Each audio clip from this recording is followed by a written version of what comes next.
is Straight to the Source, your destination for food, views and big ideas. Brought to you by two of the best in the business, Tawnya and Lucy Allon. Join them to discover some of Australia's most dynamic food, hospitality and agribusiness leaders. Hello and welcome to Food, Views and Big Ideas. I'm Tawnya Barr. And I'm Lucy Allen, and this is the podcast from us here at Straight to the Source. In this podcast, we will be introducing you to the people who are driving our food and hospitality industry forward. Whether it be on the land, in the water, in the kitchen, or from the boardroom. Each of our guests are playing a significant role in the evolution of Australia's food identity and culture, and we want you to know who they are, their views and their big ideas. Today we're talking with food and industry leader Nicolas Georges. Anyone that knows him knows that he is driven by innovation and a deep appreciation for food and the role that it plays in our culture. If you own or run a food business, then this episode is definitely for you. Welcome, Nicolas. Thank you. It's great to have you with us this morning. And you are currently acting CEO for Koko Black Chocolate and Grilled. And your career has taken many turns since growing up in France. And I think it would be wonderful if we could start right there. Yes, for sure. So I've a French born and lived there for, I'm going to try and count quickly, but it's about 24, 25 years there. And born in the north of France from a family that had roots in the Mediterranean. And for those who know France well enough, there we go to food already. You know, France is a territory of food. So you do 50 kilometers every way and you find a complete different type of cooking and recipes and ingredients. Obviously comes from the fact that France is a medieval country and a country of invasion and different cultures. So everyone just brought their own thing, which obviously, you know, has ties with a lot of new world countries where it's all about immigrations. But the big difference, I think, in the medieval times is people could not travel far and wide. So they just gone into somewhere and then started to develop based on what they could get locally. So obviously, if you're in the north and, you know, you're getting potatoes, it's quite different than if in your south and you're getting tomatoes. So obviously, they all created their own form of cooking, if you want. So France is quite interesting like that because, you know, we talk about the fact that we have 653 types of cheese, I think, and that's an example of a medieval country that's just kept its tradition throughout and actually gone through. So that's my heritage. That's where I started. And what made you want to leave? We'll get to that. That's an interesting question, actually. But yeah, so I became interested in food like most French people very early in my youth. Except that at some point always come the question about what do you want to do, you know, as a job. And I really didn't know. I probably knew more what I didn't want to do. And so by elimination, I ended up doing food tech, essentially, in one of the top engineer school in France. So I became a food science engineer, not by calling necessarily as much as by liking. And so that's the path I went to. And I was lucky enough that very quickly when I got onto the job market, I got into Nestle.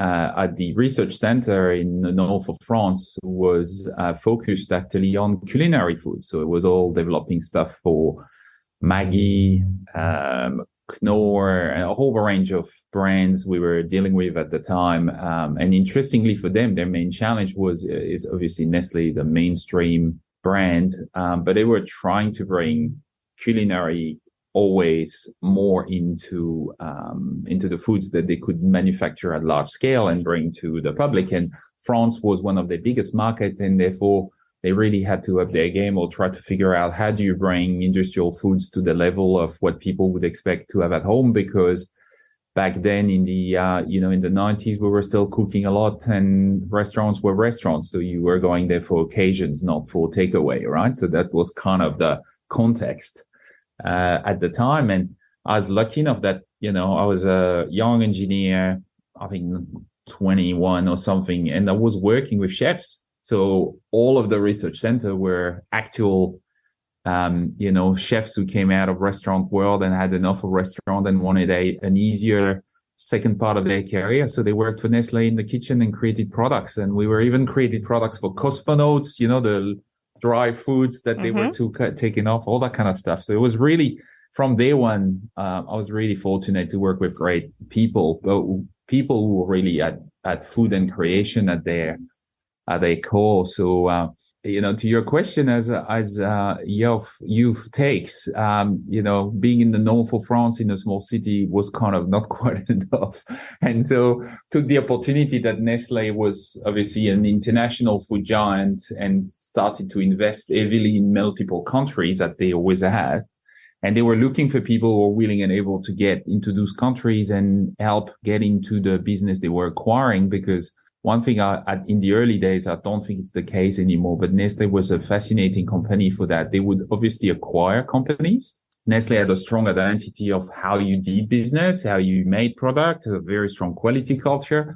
But they also recognize always that when they were buying businesses, they were buying IP, they were buying knowledge, they were buying people's understanding and experience. So one of the things they used to do is to send Nestle people in those businesses, not to take over initially, certainly not, but more to learn about their business and work out what are the best practices, what are the things Nestle can learn from this business and bring out. And so that's probably was one of the most attractive thing that I was offered at the time. And so I took it on and went on pretty much then about 10 years of expatriation, as they called it, by going to different countries, doing exactly that. And the red thread for me at the time was ice cream, because that was the business I was specialized into. So I went from, being a food tech to creating recipes for ice creams, to running production for ice cream, to running factories, to doing all this kind of, career map. But most interestingly, obviously changing countries. So worked in the Philippines, worked in China, worked in Spain, and then worked in Europe with a global job. So in other words, going to countries every other week, to go into various business from Middle East to South Africa to North. So I think one of the things that really early came into play for me was this food and culture, and how you can leverage the two to actually create some really interesting things. So, I lived 5 years in the Philippines at a time where my children don't believe me, but we didn't have internet. We didn't have mobile phones. We were faxing our parents once a week. And that, I'm talking 1996 or 97. So not, the dark ages, but still, right? Mm-hmm. And so, I remember sometimes leaving the factory and calling just before, saying I'm leaving the factory, because I had no idea how long it would take me to get to home, and there was no means of communication. So for 2 hours, you just went into a black hole. And that's kind of what it was then. So, but what I really remember back to our conversation there is, all these incredible fruits and veg that the Filipinos had, things like langka, jackfruit, or buko and macapuno, which are different types of coconuts, and all those really interesting, unique fruits, and they were making ice cream with it.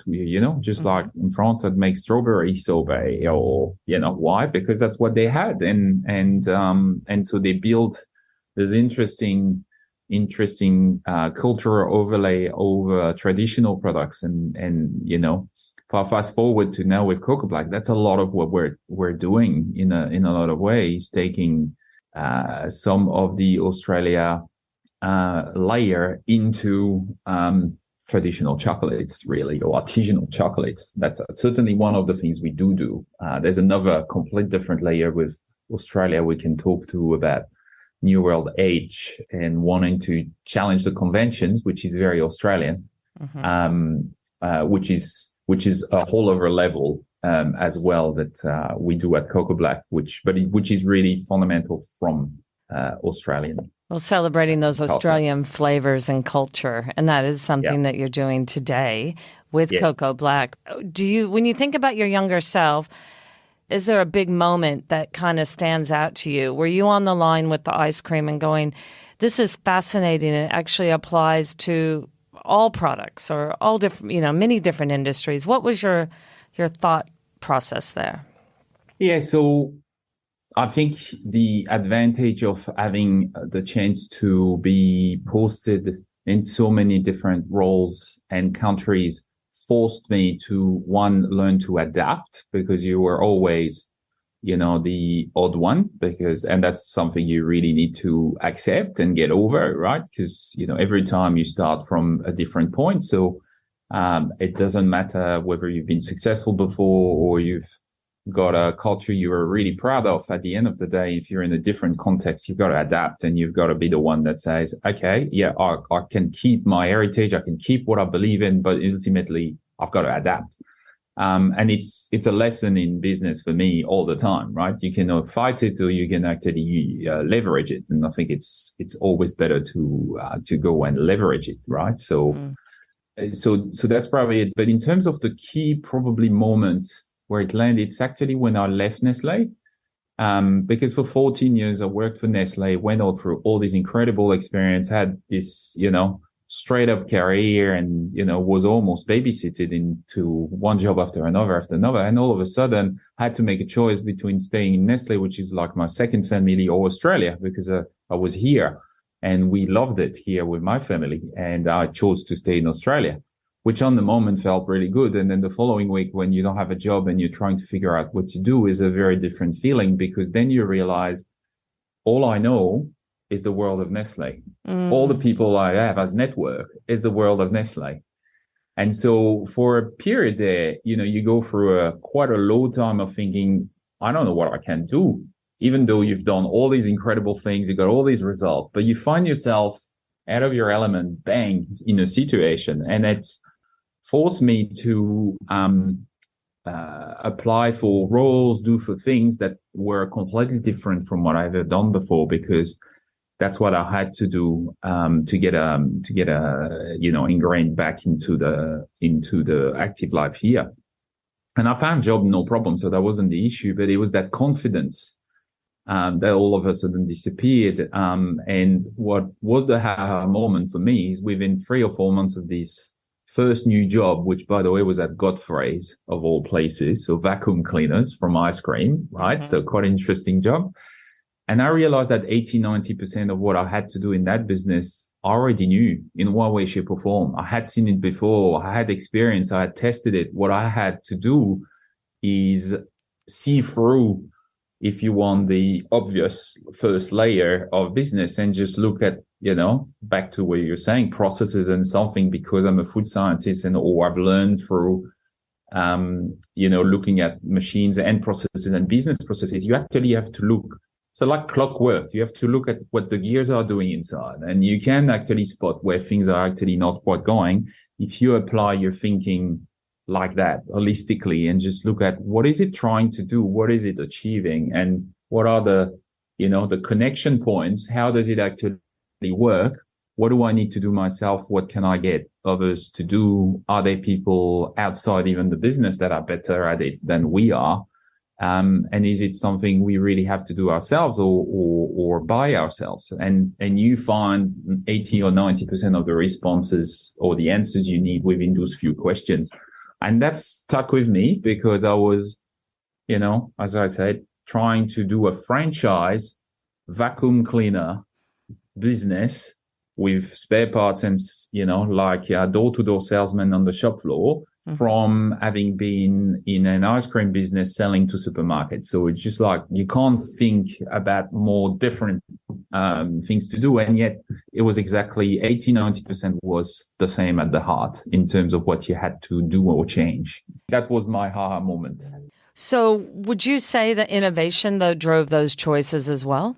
Spot on. So I think fundamentally I am a curious person. So I'm always interested in ideas, new things, whether they're technology, whether they are concepts, whether they're people, whether they are. So I'm always interested in to discover what's different, what's new. So there's a curiosity, I think, that's fundamental to innovation, because if you're not curious about what else could be or how else it could be used or what's interesting about this, you will glance over too many things or you will not take the risks that you need to take with innovation. So I think fundamentally, yes, that's been my thread through my career. And very quickly, I think after that, I narrowed down on it is what I do best, is bring an innovative or a perspective to any situation. And that's what I need to bring as my core business value, if you want, going forward.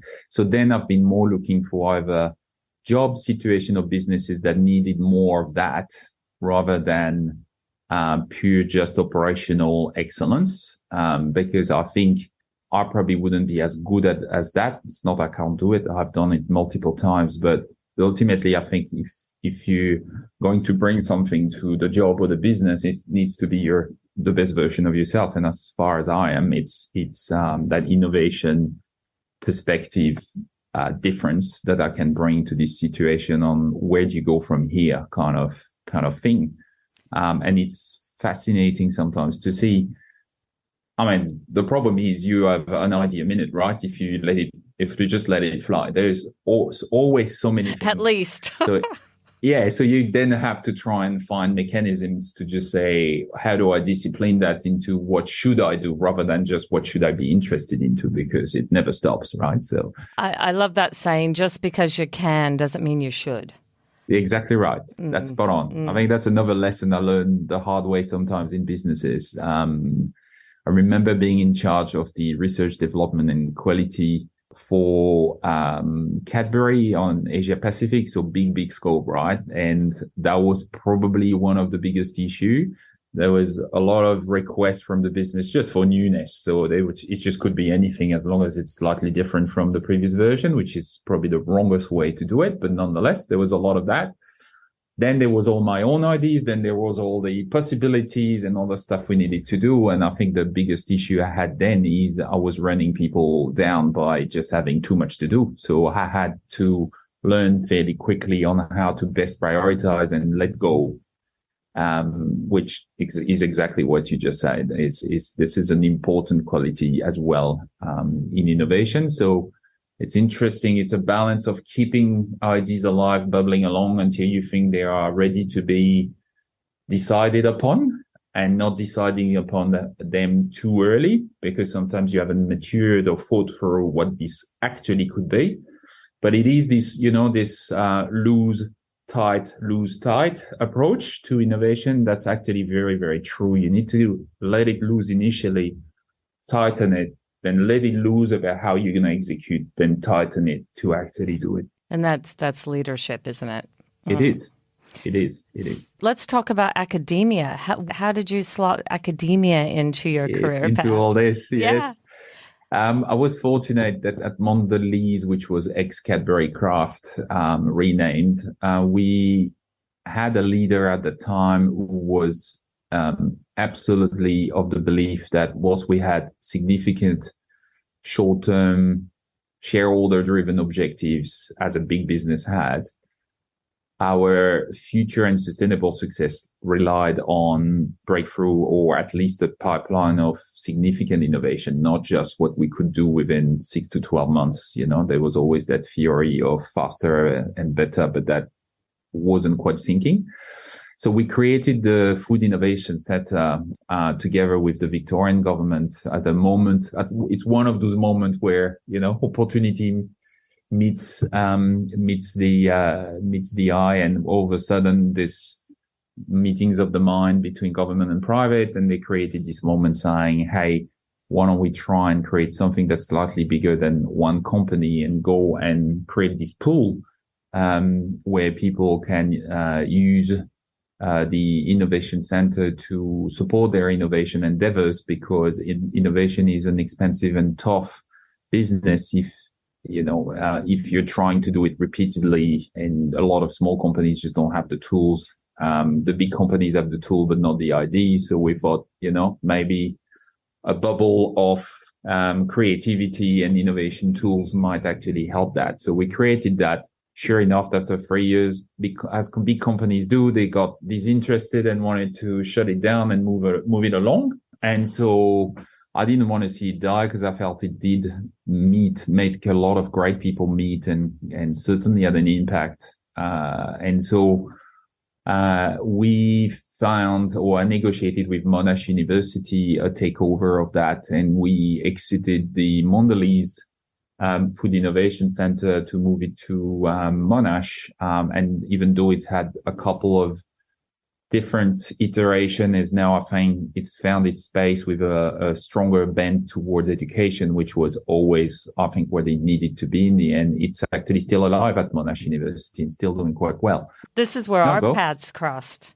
That's right. That's where we met. So, but really, the condition from Monash was, well, we are happy to take it over, but you've got to come with it. So it was another one of those moments where I was thinking, okay, is that what I want to do? And look, I thought at the time, I always had the ambition or the interest to see whether I could be an educator or more of a teacher one day. I've always had that interest. But I also thought if I was going to make a more important difference to certain parts of our own society, and food, in my opinion, is an absolutely critical one we underestimate all the time. It was probably going to have to be something like that, where a lot of the future knowledge is sitting in academia, but is not getting transferred into reality quick or well enough. And so I thought if potentially there's a way to have a crack, that's from within. And so that's why I went along with the experiment, and I said, okay, well, I'll join that. It's a carry a risk, because obviously then, you're not an FMCG executive anymore. You're an academic, which is fascinating for me because I don't even have a PhD, but nonetheless. And it was a great time. For 2 to 3 years I spent there, was meeting more people who were in that space of saying, how can we rejuvenate, shake things up, figure out where the path is going. So I met some incredible academics who are working on, what happens when there's no water, what happens where, we need to make a complete new food chain because it's gone, and, or how do you prevent spread of diseases? And so incredible. But, and we work then with companies at the same time to try and say, how do we bridge what they have as knowledge and what as you have a commercial interest, and how do we bridge you guys, because you're not talking the same language, you don't have the same interest, and you don't even have the same purpose in the end. So it's really hard for you to talk to each other. So we had this Food Innovation Center as a sticky pot, so that industry would come and find some interesting value expert like yourself would find, and you come and find some interesting things to do, at least to engage. And then in the background, figuring out, okay, now I understand your business and what you're trying to achieve. Here is an idea that's not achieved yet, but has research evidence sitting over there. Do you want to co-invest in that? So that worked reasonably well. You do have to then rely a lot on finding people, because ultimately, companies are things. They have one purpose in life. It's to make money. Academics or academia is another thing, and it has as purpose is publication, right? So you can't deviate them from that. And believe me, I tried. And, they just don't. Ultimately, that's their organism. That's how they live.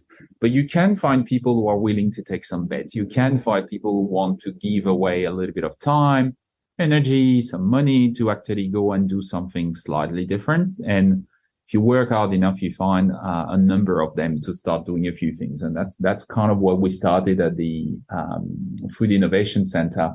It was bloody hard work, though, I have to tell you, because it's not natural. It clearly is oil and water, and people just do tend to separate.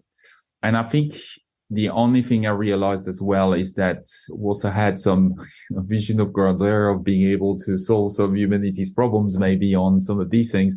I realized quickly that it was just never going to happen, because, we could only affect some very, very small things. And if we really wanted to do this, you probably needed to be the head of the Bill Gates Foundation or something, in other words, hold the money pot and actually decide where it needs to go and needs to go on big things. And by the way, Bill Gates invests a lot in those in universities, and I think he does a brilliant job at that. So academia was fascinating to understand. I think there's a huge amount of knowledge and great people in there, but I don't think that's the way to go for that. It has to come from this either governmental, if they were ever able to actually do that for more than 5 minutes and not change, which doesn't happen, or more importantly, I think those foundations are probably the way to go to work on some more fundamentals. Well, the activation that we worked on together, that there were lots of knock-on positives as a result. Absolutely. And that was exciting from our point of view, because to be looking at it through academic eyes, but still doing it our way with pushing the boundaries and looking at, ingredients and how they complement different industries. And that was your vision. I still talk about it, Tawnya. I still talk about it to people, this great thing we did with Meat Life Australia. And it's funny, I was listening to your last podcast with Christopher Tay. Mm-hmm. And he was talking about this explosion of flavors that, you're lucky if you do it once every now and again when you're a chef. And he says, when I work with native ingredients, it's like every week or every time. And he's right. I remember that session very, very well to this day, because I remember tasting stuff that Danielle was having us taste raw, and then you were cooking with the chef there in the back with meat. And it was incredible. These are tastes that I've never had before either. And, they stick to my mind to this date. And so it's just, to me, this was what the essence of this initiative was, is the meeting of people, but the meeting of people and ideas and things that you would not traditionally come against. And that's what's the spark sometimes that creates that innovative spirit or these great ideas, is because you come across something that you didn't expect, and you come with your own heritage and perspective. Therefore, you can take that in and make something different with it that the people who are used to it might. And that I think is fundamental to keeping innovation alive in an industry or in a country. It's those meetings and those events are critical, I think. I couldn't agree more. I mean, everyone takes away their own interpretation, and that's what's exciting about it. And that's the beautiful thing of food. And as you mentioned, when we first started talking about food and culture, and that particular workshop we did at Monash with you was very much bringing in the Australian native ingredients, and then also alternative, proteins, and looking at insects, and that in itself, doing it, in an interactive way is crucial, because it is so tactile, and you need to really immerse yourself in it to really understand it. Yeah, we've got to go back to being kids, and it's education, right? So if you're educated this way, which is actually, again, an interesting thing for me, because Australia does that 10 times better than France. France is extremely academic. So from a young age, you are learning through the teacher and repetition. You don't learn through this kind of experiential way. Australia is probably the opposite. And it's only later that you learn some of the academic part, my children have been super fortunate because they were doing 50-50. So where they're getting the best of both, and it's made them extremely rich and adaptable from that. So it's interesting, because for me, this experiential way, especially when you become an adult and everything you learn is far more academic or straight.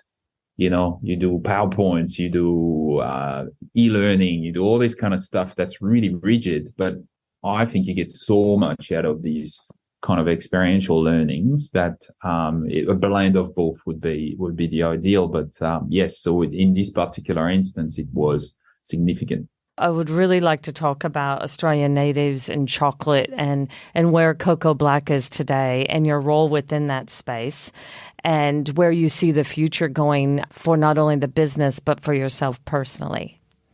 So I joined Koko Black 4 years ago. I met with the owner of the business, as he is now, Simon Crow, who owns also Grilled Burgers. And he had a vision for Koko Black that was, again, back to what we're talking about, seeing beyond what was at that point visible to everybody. So he was seeing beyond what was really unique about Coco Black. And if I summarize it, it's really this contemporary Australia approach. So we were talking about Australian food, and I think this is something we then, from there on, we've been really hell-bent on exploring and expressing and innovating around this. Australia has this knack of taking traditional foods, stripping it apart, and looking at what is really true about the experience or the interest of people into that particular category of foods, and then just putting it back together in their own way, which is extremely contemporary. And interestingly, you can, as a French, I can look at Australian wines and see exactly that. That's what Australia has done to wine. And there is now such a thing as Australian wine. You don't have to define it. You understand what it is. And it's completely different from, the way French do wine. Matter of fact, you'd actually get excommunicated if you were doing, if you're doing wine in France the way Australians do it. So it is fascinating to see. And then you can see that then Australia went on to do this with coffee, Melbourne coffee, and has created a different kind of coffee that now, again, the world is getting into. I think cheese someday might be there. I mean, I'm French, so I've got, really high standards on that, but it is getting there. And certainly we're trying to do it to artisanal chocolate. So if I look at, the way Belgian do it, the way French do it, it's reasonably traditional in the way it's approached. Coco Black does exactly the same thing. It took these products and completely re-engineered the recipes, the origin of ingredients, the way it's made, and explored textures and taste and blends and origins. And then really at the end, this is where you can, as a natural fit, you can bring Australian native ingredients who bring these incredible, unique flavors never seen before, because they come from the land, but you need to respect them in the way you blend them together and bring them into a traditional category such as artisanal chocolate. And because Coco Black's been doing that forever, it felt a natural fit to do it. So I think we're just continuing down that path of bringing the contemporary Australia look into chocolate.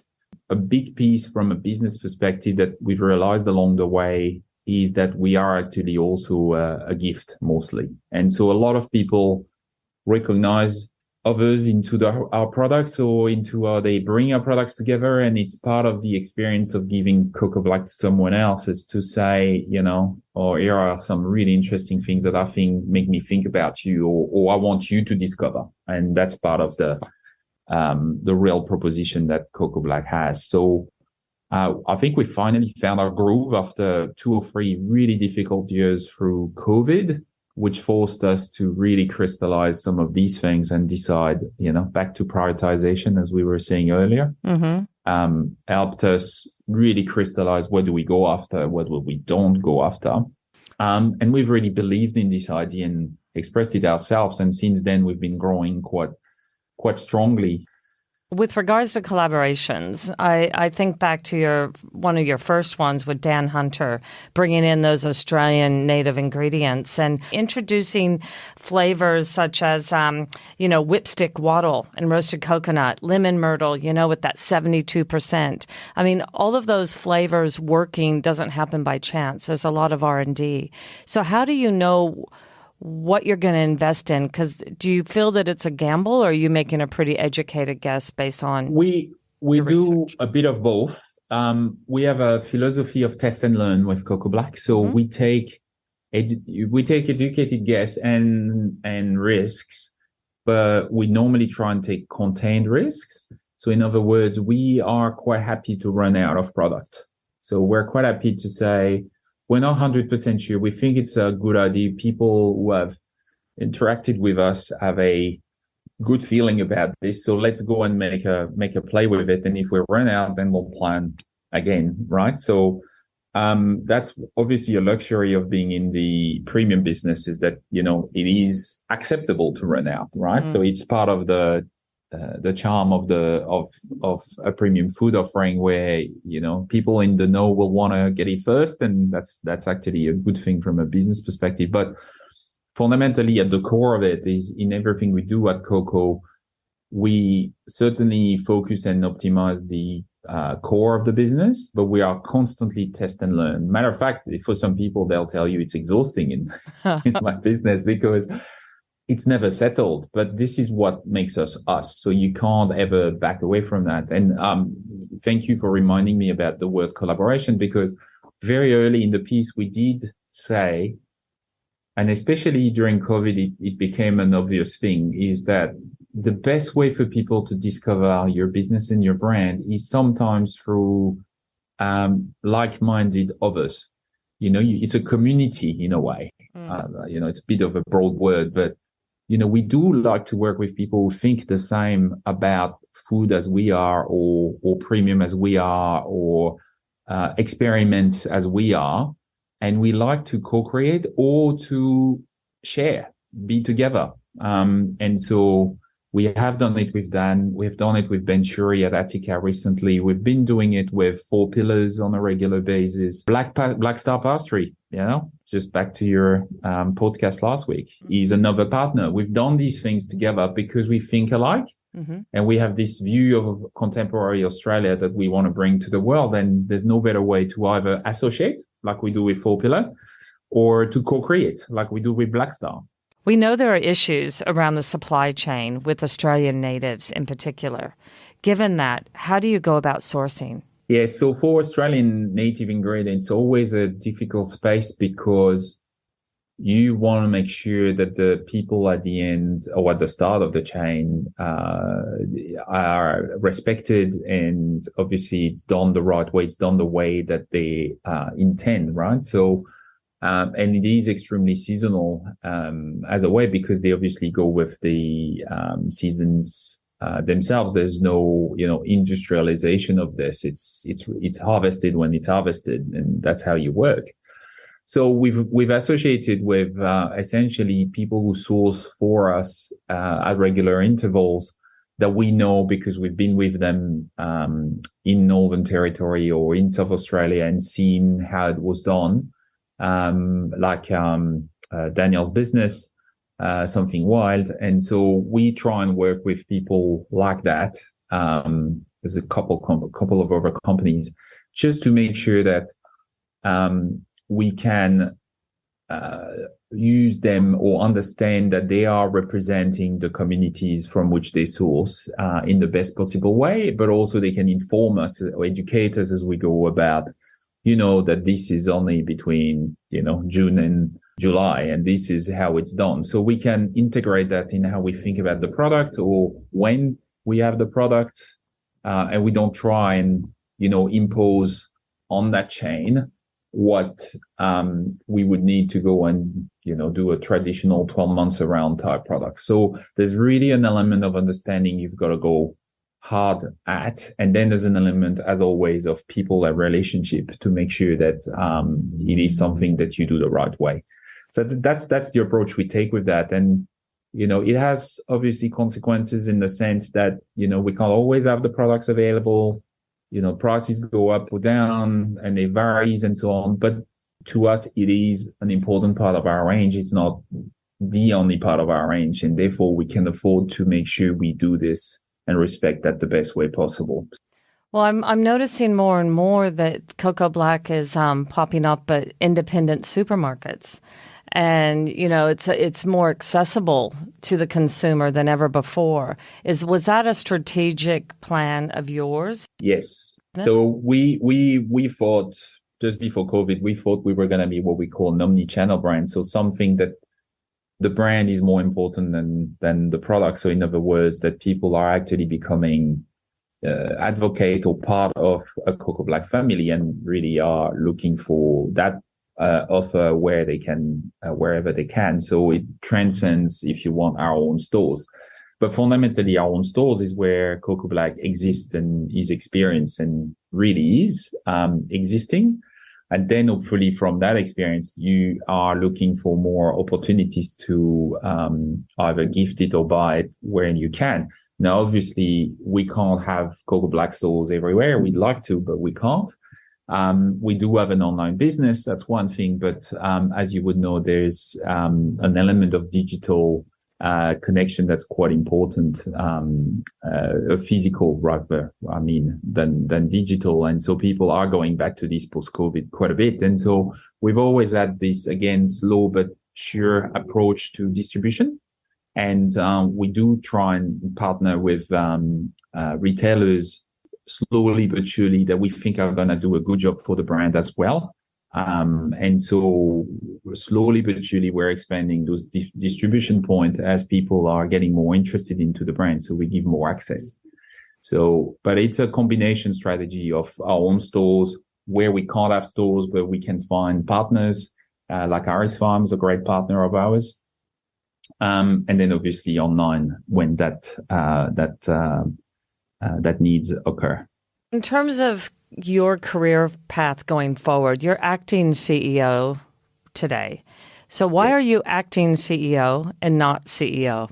Well, I've had health problems last year after 3 years full on. And so we are currently in the process of finding a CEO ongoing for the business. And because I love the people here and the business so much, I've raise my hand to hold it and keep making it work whilst they look for that person. But I know, even though I would love to, I know I can't sustain this level of stress and performance into this because of my health. So I have to actually, again, back to choices and priorities. I've got to actually restrain myself and say, I can only do this for a bit. That being said, I was in the business anyway, and I will participate into the business anyway, in particular on their innovation and developmental strategy, as you would expect, and some of the key work we're doing in this part. And we've got some exciting stuff to bring to market. But so that's why, because when you're a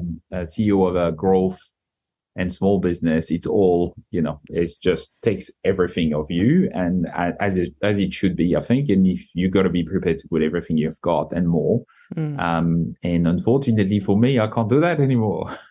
So I've got to restrict myself and make sure that I actually go to what I can do best and control the time I put and the energy I put in it.